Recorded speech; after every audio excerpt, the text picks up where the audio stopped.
ಇನ್ನು ಈ ಮೂಡ ಹಗರಣದಲ್ಲಿ ಮುಖ್ಯಮಂತ್ರಿ ಪತ್ನಿಗೆ ಸುಪ್ರೀಂ ಕೋರ್ಟ್ ಕ್ಲೀನ್ ಚಿಟ್ ಅನ್ನು ಕೊಟ್ಟಂತಹ ವಿಚಾರ, ಇದಕ್ಕೆ ಸಂಬಂಧಪಟ್ಟಂತೆ ಇವತ್ತು ಗೃಹ ಸಚಿವರು ರಿಯಾಕ್ಟ್ ಮಾಡಿದ್ದಾರೆ. ಮೂಡ ಕೇಸ್ ಸಂಬಂಧ ಇಡಿಗೆ ಸುಪ್ರೀಂ ಛೀಮಾರಿ ಕೂಡ ಹಾಕಿತ್ತು ನಿನ್ನೆ.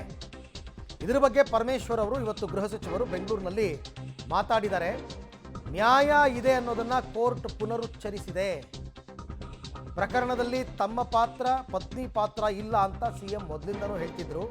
ಈಗ ಅದೇ ಸತ್ಯ ಆಗಿದೆ ಅಂತ ಗೃಹ ಸಚಿವ ಪರಮೇಶ್ವರ್ ಅವರು ಹೇಳಿಕೆಯನ್ನು ಕೊಟ್ಟಿದ್ದಾರೆ.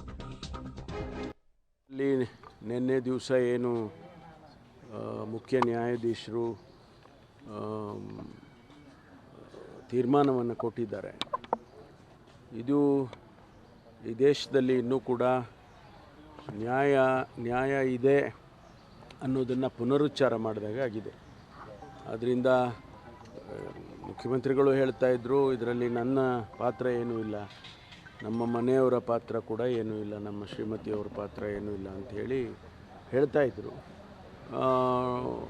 ಈಗ ಅದನ್ನು